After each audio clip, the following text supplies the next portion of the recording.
그래야지 이제 내가 이 대학을 시험 봤을 때, 요거는 조금만 노력해서 할 수 있겠나라고 판단이 되는데, 많은 학생들이 요거는 조금 등한시하고, 무작정 시험 보는 것 같기는 해요. 문제는 뭐냐면 적성검사 아시겠지만 경쟁률 굉장히 높잖아요. 30, 40대를 넘어간 학교도 있고, 그렇게 경쟁률 높은 학교에서 내가 붙기 위해서 열심히 노력해야 되는데, 이 학생은 학생회 학교나 학생부 환산 점수나 그 대학의 기준에 그 적성검사 전형 요소를 봤을 때는 뒤집기 힘든 점수인데도 불구하고 많은 시간을 투자해서 실패하는 경우가 있다는 경우죠. 그러니까 여러분들이 이걸 좀 감안하셔서 적성검사 준비를 하셔야 돼요.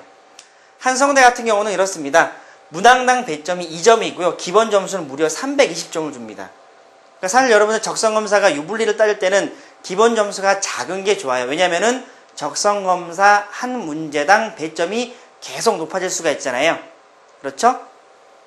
자, 그럼에도 불구하고 현재 한성대 같은 경우 이제 학교에 문의를 해보니 학생부 환산 점수 급간 차이가 4점입니다. 4점. 작년 같은 경우에는 대략 3점이었거든요.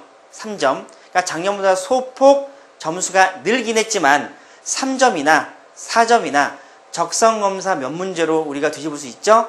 2문제겠죠? 그래서 환산 점수는 제가 뒤에서 말씀드릴 텐데요. 3등급 환산 점수와 4등급 환산 점수 차이가 4점 정도 나기 때문에 이 4점이면은 적성검사 2문제면은 충분히 뒤집을 수 있다고 판단을 하게 됩니다. 다음 보실까요? 자, 그래서 적성검사의 중요도를 봤을 때 학생부 급간 차이, 아까 학생부 환산 점수로는 4점 차이라고 제가 말씀드렸죠? 문항당 배점 2점이죠.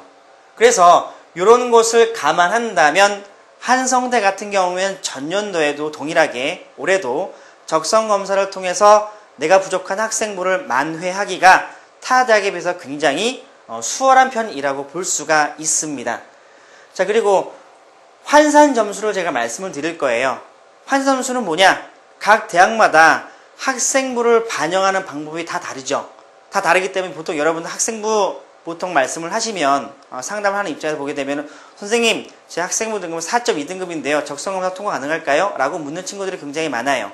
그런데 그 4.2등급이 대학으로 봤을 때는 그 등급으로 학생을 선발하는 것이 아니라 환산 점수로 학생을 선발하게 됩니다. 이게 왜 중요하냐? 예시를 좀 보시죠.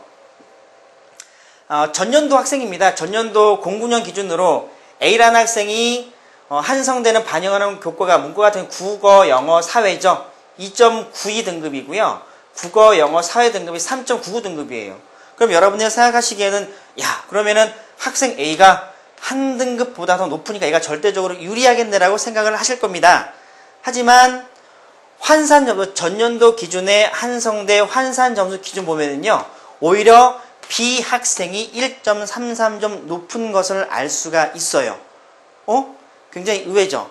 이게 바로 학교마다 학생부를 환산하는 방법이 다르기 때문에 그렇습니다. 그래서 여러분들이 손으로 계산하셔도 되는데 진학딱권 같은 경우에는 여러분 학생부 성적 입력하시면 보통 15분에서 20분 정도면 3학년 1학기까지 1학년 1학기부터 입력이 가능하세요. 그러면은 진학딱권을 활용하시게 되면 무료로 각 대학별로 학생부 환산 점수를 계산을 해주게 됩니다.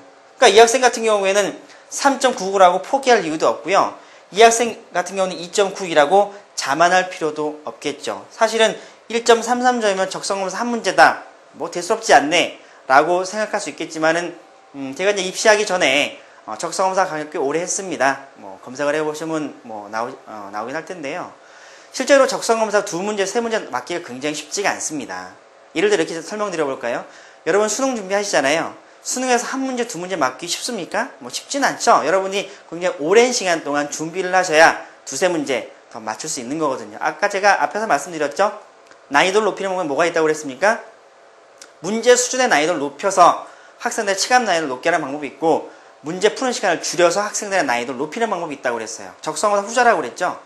그렇기 때문에 여러분들이 2문제, 3문제 맞기가 쉽지는 않은 거예요. 그래서 이 점수를 우습게 보시면 안 된다는 거죠. 실제 학생들 상담하다 보면요, 이 환산 점수로 봤을 때 합격이 힘들다라고 판단된 학생들 같은 경우에는 대체적으로 적성검사를 통해서 합격하기가 어려운 경우가 대단히 많아요.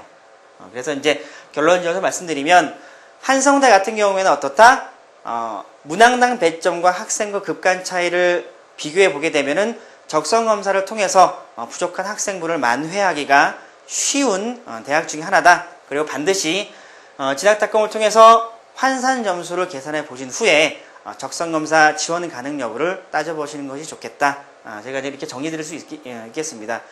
그리고 이제 적성검사 뭘 어떻게 준비를 해야 됩니까? 적성검사에 대해 어떤 교재가 좋죠? 요거는 제가 현재 이 대학별 강좌에 말씀드릴 수 없고 요 전에 앞 강좌에서 말씀드리도록 하겠습니다. 긴 시간 동안 수고하셨습니다. 감사합니다.